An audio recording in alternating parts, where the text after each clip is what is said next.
versículo 31. Voy a leerlo en la Reina Valera 1960. De hecho, creo que todo lo que vamos a leer es en la Reina Valera y en la NBI nada más. Dice, pero los que esperan a Jehová tendrán nuevas fuerzas, levantarán alas como las águilas, correrán y no se cansarán, caminarán y no se fatigarán.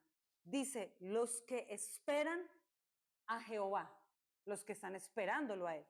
Luego en el Salmo 103, verso 1 al 5,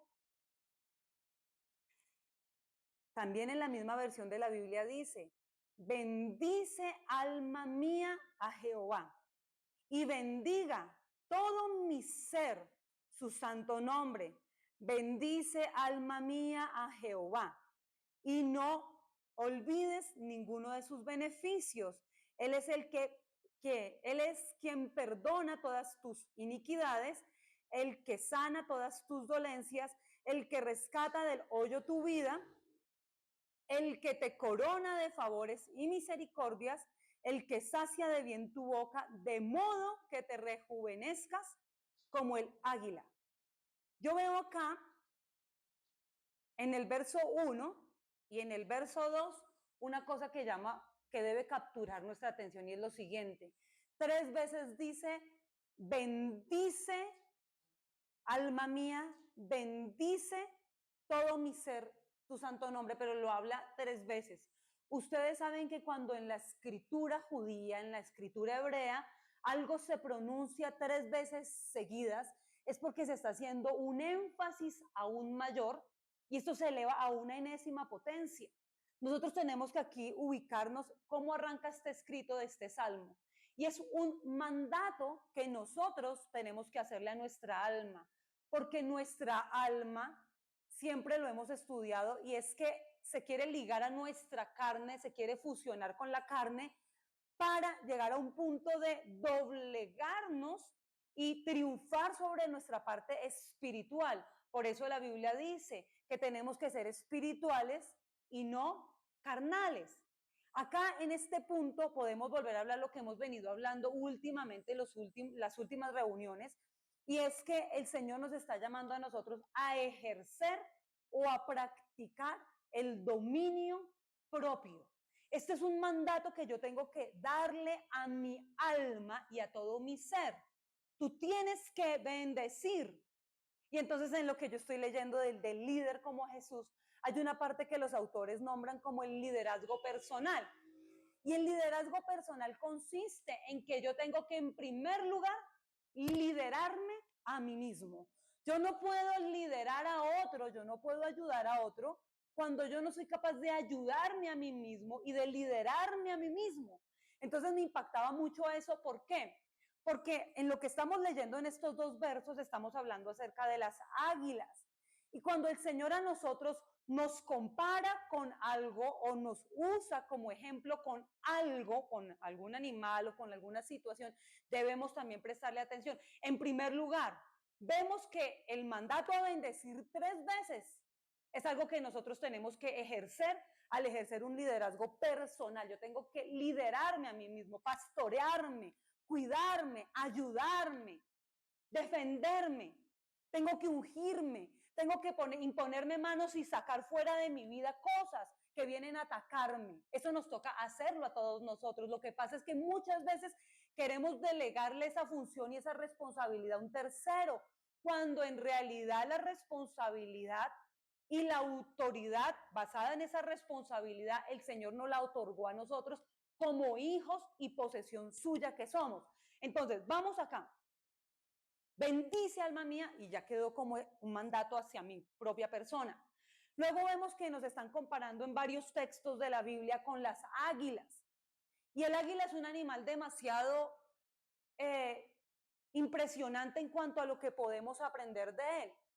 El águila se hace confiable para su segundo tramo de la vida. No porque sus alas no se hayan vuelto pesadas, no porque su pico esté desgastado, ni sus garras desgastadas por causa del mismo trajín de la vida. Ella no es confiable en ese momento porque si quisiera cazar, no puede cazar. Y si se abandona a su proceso, ella misma se puede morir de inanición, no va a cazar. No puede cazar porque sus garras han perdido el filo, un filo que tienen las garras que son como cuchillas, es impresionante. Son cuchillos que cuando ven la presa, la toman y la atraviesan. Ninguna presa que ha agarrado un águila, o sea, cuando la logra agarrar, se le puede escapar. Es decir, Dios nos dio la unción a nosotros para cazar y que lo que atrapemos, lo que conquistemos por completo tiene que ser nuestro. El Señor nos dotó de esa capacidad como las águilas. Ahora, también ve uno en el águila que el águila a sí misma se pastorea, se lidera, porque no cuando ve su proceso, porque las alas se le vuelven muy pesadas, se desgastó todo, ella sabe a dónde ir para rejuvenecerse nuevamente. Y el Señor nos compara con el águila y dice, ustedes tienen que volver a la montaña. Es en la montaña. Y yo puedo decir, soy una persona de montaña.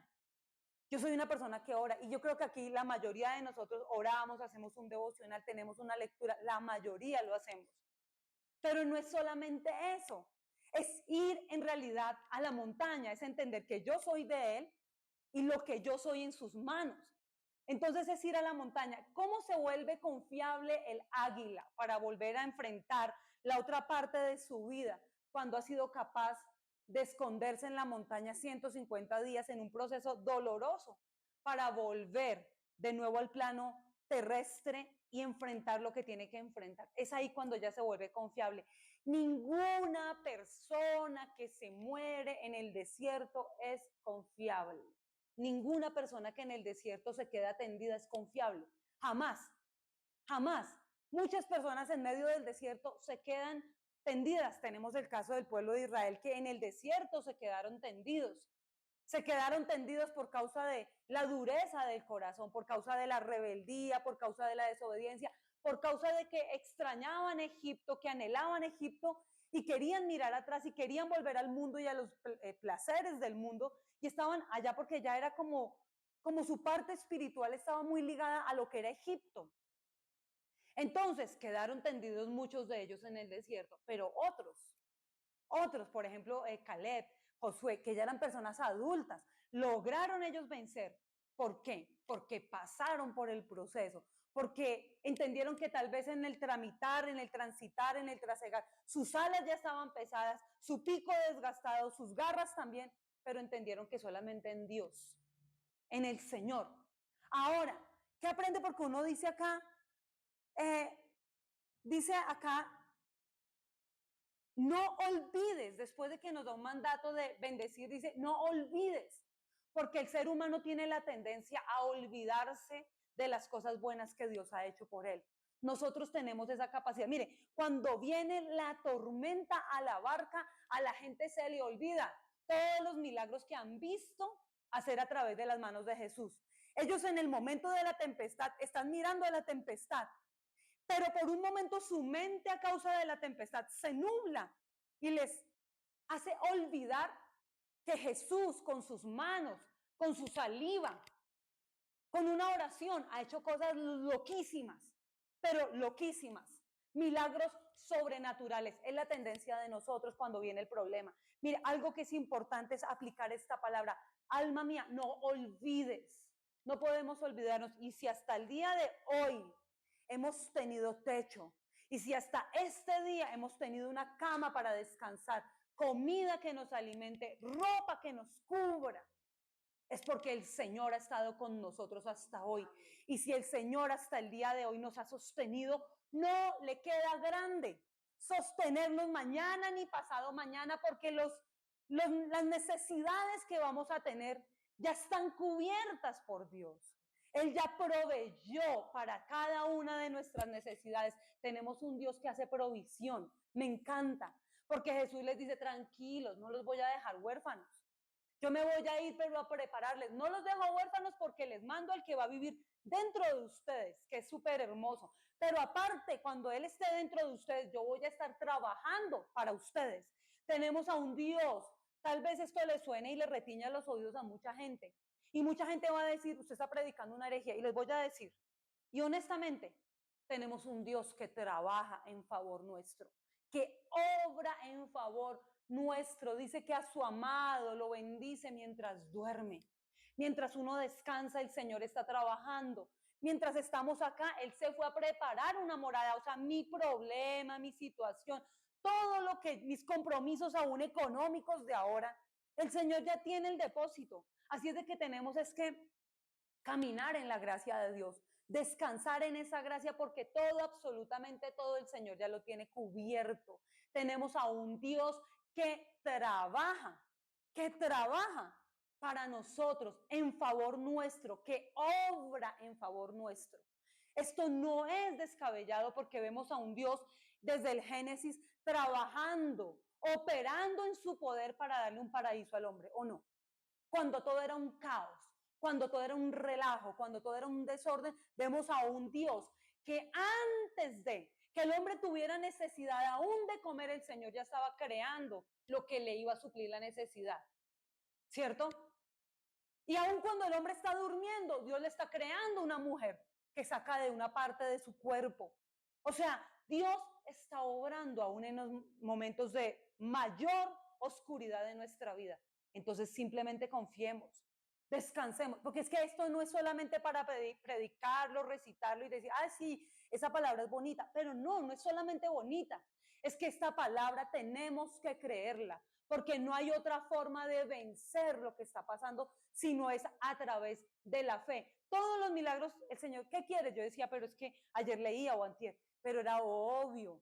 El tipo está gritando, el ciego a la mitad del camino, era obvio. ¿Y qué quieres que haga por ti? Yo decía, Señor, pero es que era obvio.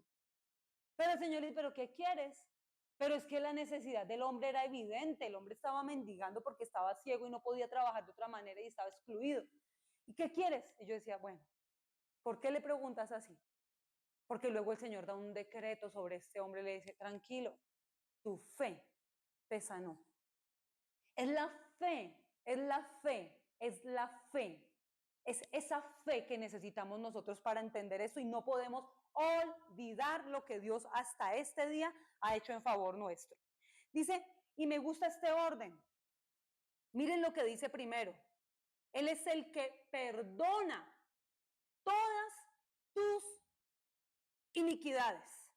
Y luego habla de sanidad. Y leyendo, estudiando, esta semana tuve que leer en mi devocional, esto está, a ver si lo encuentro por acá, en Marcos 8, 16 al 21 en la NBI, lo leí yo. Miren lo que dice.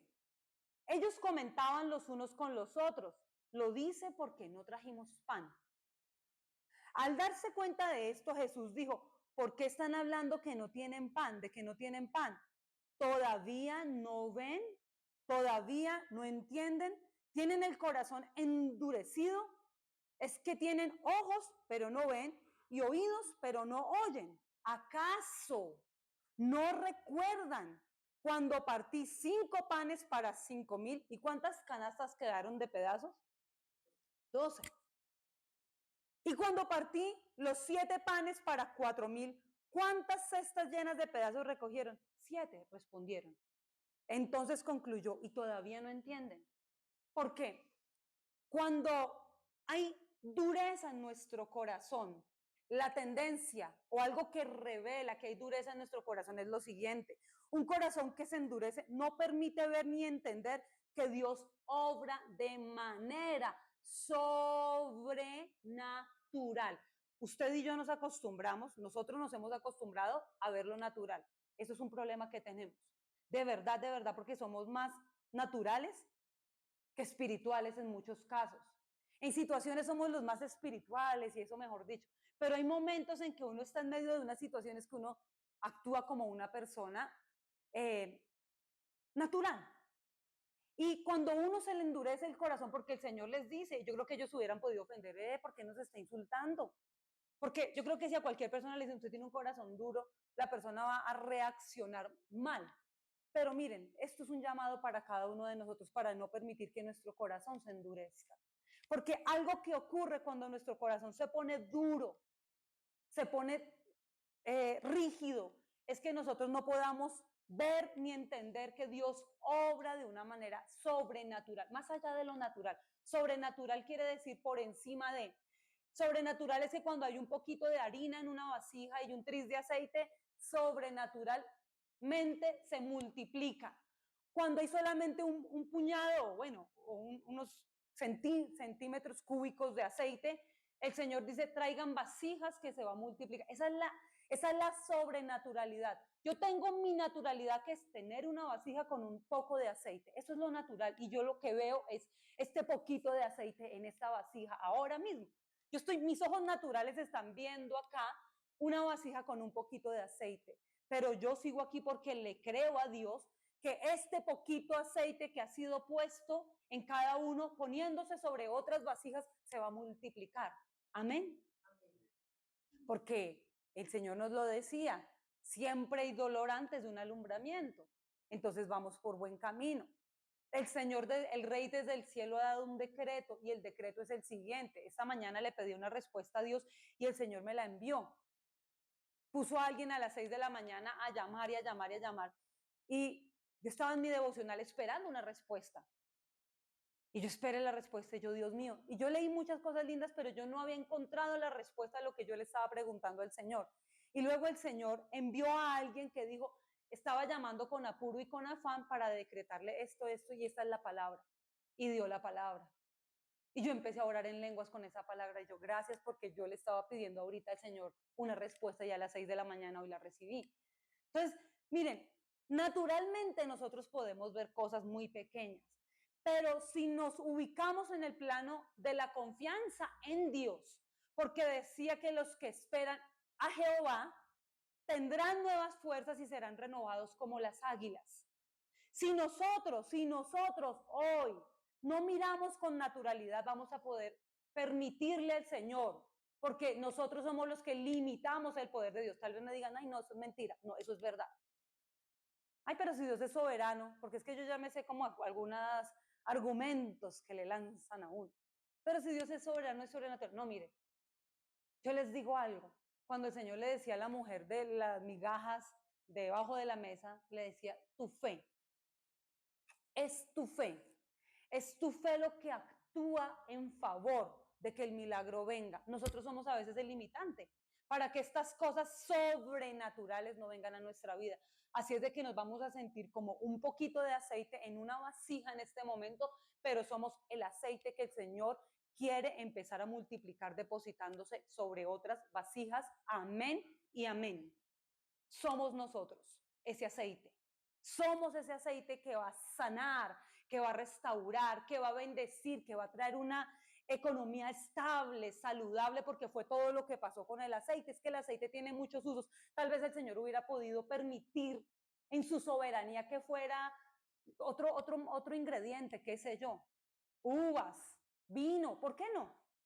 Pero el Señor permite en esta historia y en esta situación que sea el aceite, porque el aceite tiene muchísimos usos, sanadores, para iluminar, para restaurar, para ungir en autoridad. O sea, son muchos usos los que se le pueden dar al aceite. Y es el aceite el que se debe multiplicar en este tiempo. Y como resultado no solamente de lo demás que acabo de decir, el aceite también trae prosperidad económica, bendición económica, que también Dios quiere que la tengamos. Entonces, mirando esto yo veía, bueno, cuando un corazón se endurece, hace que la persona se olvide de los milagros que Dios ha hecho frente a sus ojos en el pasado. ¿Cuántos milagros Dios ha hecho? Miren, si Dios me pudo a mí levantar de una cama donde estuve a punto de perder a un bebé que ahora no es un bebé, tiene casi 20 y tantos, si Dios me pudo sacar de eso, si Dios me pudo sacar de aquello otro, si el Señor ha permitido procesos y ha levantado mi vida de muchos procesos, yo tengo que tener eso presente para acordarme. Se ha multiplicado el pan antes y yo no puedo permitir que mi corazón se endurezca. Ahora, lo otro que yo veía sobre esto decía que un corazón endurecido nubla el entendimiento y trae confusión. Un corazón cuando se endurece, se nubla el entendimiento y trae confusión para impedir que nosotros creamos que hay un propósito de Dios y que dentro del propósito que Dios tiene Nada, nada, absolutamente nada se pierde. Nada. El Señor les dijo por eso, ¿se acuerdan que multipliqué? Pero Él no los lleva solamente a entender el milagro o a recordar el milagro. Él los lleva a acordarse de lo que sobró y que nada se perdió. ¿Qué quiere decir esto? Dios está dispuesto a hacer un milagro cada día para nosotros. Y cuando más lo necesitemos. Él no multiplicó el pan cuando no había hambre. Él multiplicó el pan cuando la gente estaba débil y cuando la gente tenía hambre. Y luego el Señor les trae a la memoria a sus discípulos. No solamente multipliqué cuando hubo la necesidad, es que aparte de eso, dentro del propósito, nunca nada se va a perder. Ahora, esto tiene que ver, pero ¿por qué, pastora? Mire, les voy a decir, Dios es tan perfecto y tan lindo cuando me habla. El Señor es tan exclusivo y tan personal hablándonos, que esto tiene que ver con un texto que está en el libro de Ezequiel. Y dice lo siguiente, en Ezequiel 11, 19 al 20 dice lo siguiente, dice, yo, hablando Dios, yo les daré un corazón sincero y pondré en ellos un espíritu renovado. Les arrancaré el corazón de piedra que ahora tienen y pondré en ellos un corazón de carne para que cumplan mis estatutos y pongan en práctica mis leyes. Entonces ellos serán mi pueblo y yo seré su Dios. Cuando yo me encuentro con la palabra renovar, la palabra renovar en griego es anakainosis. Es transformación, es un cambio de corazón y un cambio de vida en griego. En hebreo es hadesh y habla de rejuvenecer, de renovar también, de cambiar. Y habla de volver algo a su primer estado, volver algo a su primer estado. Es restaurar, reconstruir y rehabilitar. Dice el Señor, voy a darles un corazón renovado, un corazón nuevo. Mire que necesitamos renovar el corazón. Mire que necesitamos un corazón nuevo. Yo creo que a diario necesitamos renovarnos. O sea, si yo digo, llevo tantos años sirviéndole a Dios y ya yo no, mi corazón siempre es sensible, yo les voy a decir, no, sería una vil mentirosa, porque mi corazón se ha endurecido. Y yo encontraba algo cuando estudiaba sobre esto. Y fíjense que es lo siguiente, cuando las águilas, hay un animal que la ataca y son los cuervos. Los cuervos fueron los animales que querían atacar el pacto de Abraham con Dios, ¿se acuerdan? Cuando él hizo el camino, el pacto, y pasó la antorcha sellando el pacto, que me parece, uy, o sea, no, Dios es, esta cuestión es increíble, o sea, estar con Dios y enamorarse de Él es lo mejor. Es increíble ver la locura de que tú estás ahí, pasa Él en medio de tu sacrificio y pasa en forma de antorcha para iluminar nuevamente tu vida después de la desesperación, después de la angustia, después de todo el dolor que estaba enfrentando y la vergüenza y el menosprecio, porque la gente estaba diciendo, este tipo está loco, se le corrió la teja, la vejez le dio duro, el no tener hijos le ha dado duro, el no recibir el milagro rápido le dio duro, el man se enloqueció, se tostó, ahora le dio por hacer un sacrificio, dice que un pacto, dice que un contrato, ¿y dónde está el otro contrato? Y dice que por un hijo, y dice que por una descendencia. Pues no nos conviene, dirían los siervos, pues no nos conviene que venga el pactante porque lo que él herede nos pertenece. Y Dios dice, no, no es para ellos, los que están en esclavitud. La herencia siempre va a ser es para los hijos, no para los esclavos. La herencia es para el hijo.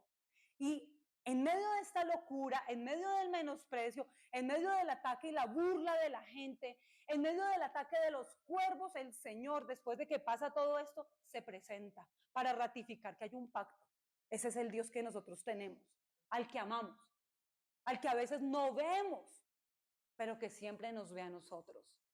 El que a veces no sentimos, pero el que siempre está dispuesto a levantarnos una vez más. Entonces, esto es impactante porque los cuervos vienen a atacar al águila. ¿Y saben cómo hacen? Se le montan en la espalda porque son atrevidos. Siempre va a querer el diablo encaramársele a uno en la espalda. Y es atrás, estos momentos donde uno se siente así como, ay, ¿no les ha pasado como esa opresión, como que uno se siente con un nudo en la espalda de la opresión, de la preocupación? ¿No les ha pasado? Satanás tira a atacar por ahí, sentir ese peso. Yo creo que a todos, bueno, a mí me ha pasado, no sé si a ustedes, pero a mí me ha pasado eso. ese peso, como que siente uno como un golpe atrás. Y así se lanzan los cuervos sobre el águila, a oprimir desde la espalda. ¿Y sabe qué empiezan a hacer estos desventurados? A picotear en el cuello, muy cerquitica de la cabeza del águila. Empiezan, se paran acá, oprimen y empiezan a picotearte la cabeza y el cuello. Satanás, lanzando dardos, por eso dice, pónganse en el yelmo, pónganse en el casco, pónganse en la mitra tiene que decir santidad a Jehová, el casco, la salvación de Cristo, o sea, me tengo que revestir porque eso es una guerra constante, estamos en guerra, estamos en un pleito, esto es una pelea y no ha sonado el campanazo final, así es de que aquí vamos a lucharla hasta el último momento, o sea, esta cuestión no es así, como que ya, o sea, ya, no. Por eso el Señor siempre nos ha dicho, el que piense estar firme, mire que no, le toca a uno caminar con un cuidado y más, Dios mío, en este tiempo donde ve uno tanta apostasía, donde la apostasía se llenó en las iglesias, pastores que hacen cosas que uno dice, hola, esto es una locura, de verdad, cosas que uno dice, es tremendo. Satanás está picoteando el cuello, está lanzándote dardos, pensamientos que no son de Dios, y como águilas, hijos, herederos, tenemos que hacer lo que hacen las águilas. ¿Sabes qué hace el águila? El águila no se desgasta tratando de matar al que tiene atrás. Ella no se pone, y nosotros nos bajamos a veces ese es el problema, nos bajamos al nivel del cuervo, a pelear carne a carne. Esto no se va a ganar en la carne nunca. Esto es espiritual porque ustedes y yo no somos hijos en la carne, somos hijos en el espíritu. Y como somos hijos en el espíritu, tenemos que aprender a pelear en el espíritu, no en la carne. En la carne nos van a ganar. Si el águila y el cuervo se ponen en una posición de igual carne, esto va a ser un problema. ¿Qué es lo que hace el águila para poder vencer al cuervo? Empieza a elevarse y empieza a volar más alto y empieza a volar más alto. Léanlo. Esto es simple biología, ¿no, Mati? Esto es pura biología. Gracias, mi amor. Esto es pura biología.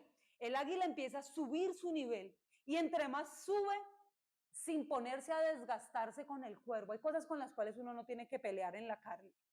Esto es espiritual y entonces el águila empieza a ascender espiritualmente, a entrar en otra atmósfera, a entrar en otro cielo, a subir de nivel espiritual, a subir, a elevarse sobre las alturas. Y sube y sube y sube, que cuando está tan arriba, al cuervo le falta el oxígeno y cae muerto. Esto es lo que Dios quiere que nosotros hagamos. Es lo que el Señor nos está mandando a nosotros hacer. No podemos ponernos a pelear con los cuervos. De hecho, si un águila se baja al nivel del cuervo, ellos atacan en manada y la pueden inclusive acabar entre varios cuervos a un águila. ¿Qué es lo que tenemos que hacer? Empezarnos a elevar, porque el cuervo, cuando está en las alturas, que son las alturas de Dios, por eso dice, alzaré mis ojos a los montes. ¿De dónde viene mi socorro? Mi socorro viene de Jehová, que hizo los cielos y la tierra. A él extiendo mis manos y empiezo a elevarme. Miren, el Señor me decía, han bajado las manos. Han bajado las manos. Han bajado las manos y esta madrugada me lo dijo a mí antes de que yo recibiera esa llamada. Han bajado las manos y por eso los madianitas vienen a robarse la cosecha. ¿Ustedes creen que esto es normal? No. Empieza uno a hacer adoración pública, empieza a ganar almas, empieza a llegar gente y luego el enemigo se viene. ¿Ustedes creían que se iba a quedar así? Esto es una guerra. ¿Qué tenemos que hacer nosotros ahorita? Porque sí o sí Dios nos entregó esta tierra y la peleamos porque fue Él el que nos la entregó, no fue un hombre. Dios nos trajo acá. Y si Él nos trajo y somos de Él, aquí vamos a ser obedientes. Vamos a elevarnos. No podemos estar bajándole las manos. No podemos bajar las manos porque por eso el espíritu de Madián viene preciso por la cosecha. Viene por lo que es cosecha. Él viene por lo que es cosecha y no podemos bajar las manos. ¿Qué nos está mandando el Señor a nosotros hoy? Elevémonos sobre las alturas, porque los cuervos cuando estamos alto no tienen autoridad sobre nosotros. Por eso dice, nos va a renovar. Nos va a renovar. El Señor quiere que nos renovemos. Miren, leyendo el libro aprendí algo. Jesús fue un modelo de liderazgo en todo porque Él se lideró personalmente a sí mismo antes de liderar a otros. Cuando Él va por el desierto, cuando necesita empezar a enfrentar todo esto, no es propiamente que sus alas estén desgastadas. Él entiende todo lo que nosotros pasamos. Por eso el libro de Hebreos dice que Es tan tenaz esto porque él tuvo que hacer trabajos de carpintería. Él tuvo que martillar y trabajar desde los 12 años aproximadamente hasta los 30. A los 12 años los chinos judíos empezaban a trabajar en el negocio de los padres. Se machucó, las manos se le volvieron carrasposas, sus manos se resecaron, su espalda se cansó. Ay, no era Dios. No, en su humanidad se cansó. Supo que fue lidiar con clientes fastidiosos. Supo que fue lidiar con clientes groseros, atarbanes. Supo que fue lidiar que entregara un trabajo y confiara en la buena fe de una persona y no le pagaran un trabajo. Él lidió con todas esas situaciones. Por eso el libro de Hebreos dice, tenemos un sacerdote que se compadece de nosotros porque por todas las cosas que usted y yo pasamos, él también ya pasó. Él tuvo que pasar por su desgaste de ver sus manos calladas, ampolladas, sangrando tal vez. Él tuvo que vivir la fatiga, él tuvo que vivir la decepción. En nada pecó a diferencia nuestra, pero en él tenemos la fuerza para no fallar. Entonces, él está en el desierto, él está en la montaña, porque el desierto para él en sí es la montaña, y se va allí. Y es en el desierto donde él vence a Satanás por nosotros. Es un líder confiable porque en el desierto se lideró a sí mismo y salió a obedecer la voluntad del Padre. Él es el mejor modelo de liderazgo que nosotros tenemos. Por eso esa lectura me parece apasionante. O sea, de verdad he leído muchos libros acerca de Jesús, de Cristología, pero este en particular me tiene pero apasionada, enamorada. Es espectacular ver el Dios que nosotros tenemos, el que estuvo en el desierto, venció en el desierto todas las cosas y las conquistó para nosotros. Pero nosotros tenemos que seguir su ejemplo. Pero nosotros en medio de la necesidad y de la tempestad y del desierto tenemos que hacer lo mismo que hizo Jesús. Igual, elevarnos y elevarnos hasta que la voz del diablo se tenga que callar. ¿Y cómo se calla la voz del diablo? A través de una promesa. Porque él va a venir inclusive con palabra a seducir el oído y el corazón. Ay, pero si tú eres el hijo de Dios, manda. Ay, pero si tú eres el hijo de Dios, haz esto. Y él era, no, porque escrito está. Cada vez se elevaba más. Y el cuervo se desplomó. Dice que se apartó. Y se apartó por un tiempo, Se apartó. Le dejó por un tiempo. O sea, esto es una guerra constante. Ahora, yo veía estudiando sobre esto que acá en el Salmo 103 ustedes lo ven y dice, en primer lugar dice, perdona, luego sana y luego rescata. Hay tres cosas que habla ahí. Miren por qué es tan importante esto. ¿Por qué necesitamos renovar nuestro corazón? ¿Por qué? Porque en esta palabra dice que va a renovarnos como a las águilas y nos va a rejuvenecer y nos da un nuevo corazón con el tema de Ezequiel y todo esto. Lo primero que dice, él perdona, porque la mayor causa de que un corazón se endurezca, mire, he hablado con gente súper adulta y los ve uno cargando la frustración de todos sus errores, de toda la juventud. Yo cuando era joven hice, perdí la casa, perdí el carro, me jugué esto, o sea, uno los ve hablar y uno los ve hablar en mucho dolor y amargura, ¿saben? Y aún gente que conoce la palabra. Ministrar esos corazones es fuerte. ¿Saben qué endurece nuestro corazón? El no entender que Dios nos ha perdonado. Porque a veces es más fácil perdonar a otros que perdonarnos a nosotros mismos por los errores y las malas decisiones que hemos tomado. Hoy el Señor nos dice, yo los perdono. No traigan más a memoria las cosas del pasado. He aquí, todo es hecho nuevo. Esto es una verdad. Esto es una gran verdad. El Señor me lo decía ayer en la mañana. Me acordaba de ciertas cosas y yo le decía, ay Señor, si yo hubiera, si esta señora, qué embarrada esto. Y él me decía, no traigáis más a memoria el pasado. Todo es hecho nuevo. Ya, de por sí que estos procesos y no haber tomado decisiones, como les decía anoche y les testificaba, a tiempo de pronto para salvaguardar mi vida, finalmente los procesos sirvieron para hacerme una mejor persona, entonces gloria a Dios, ya, eso ya no lo puedo traer a mi memoria. Ok, todo es hecho nuevo. Lo primero que Dios quiere que entendamos es que Él nos perdonó, nos perdona y nos perdonará. ¿Ah? Nos perdonó, nos perdona hoy y nos va a perdonar. Así es de que nosotros tenemos que perdonarnos a nosotros mismos de nuestros errores pasados. Hoy tenemos que soltar eso. De verdad. Tenemos que perdonarnos.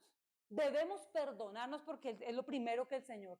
El corazón se endurece porque somos propensos a ser heridos, pero también a herir a otros.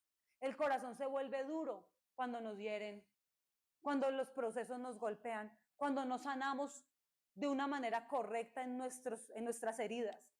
Pero el corazón también se endurece cuando nosotros no nos perdonamos a nosotros mismos. El corazón se endurece. Y tenemos que guardar el corazón porque sobre toda cosa guardada, hoy el Señor nos manda a guardar el corazón. El corazón se endurece cuando no me perdono. El corazón se endurece cuando yo estoy trayendo y permitiendo pensar, ese cuervo picoteándome, trayéndome pensamientos de errores pasados, de malas decisiones o qué sé yo. ¿Ah? El corazón se endurece, por eso Él dice, yo renuevo al águila, yo renuevo el corazón, yo soy el que lo hace, por eso dice, perdono, y luego dice, sano, todas tus dolencias, y siempre hemos usado este texto, o la mayoría de veces que se usa ese texto, ustedes van a estar de acuerdo conmigo, es para hablar de cosas físicas, dolencias físicas. No es solamente en un plano físico, es en un plano espiritual, emocional, del corazón. Necesitamos sanar, necesitamos también perdonar a otros, sanar de la manera correcta. Eso no es solamente, uy, yo perdoné a fulano. Yo les decía, hay veces unas oraciones, yo quiero como el norte, del sur, el oriente, del occidente, hay gente que solamente está de verdad, tiene como un propósito en su vida y es hacer daño. Y dañan a todo el que se le acerca y uno dice, o sea, no, esta persona me hizo de verdad tanto daño, dañó tanto mi vida que yo no quisiera volver a pasar por eso, o sea, eso es muy doloroso, yo ya no quiero más ese dolor. Ok, esto es permitido para salvaguardar mi corazón. Pero otra cosa es muy diferente cuando se nombra la persona o se acuerda y viene como ese rabia, ese veneno, no.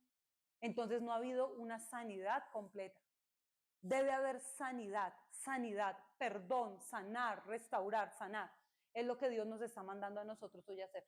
Perdonarnos y perdonar porque somos propensos a ser heridos todos los días de nuestra vida. Es que es todos los días.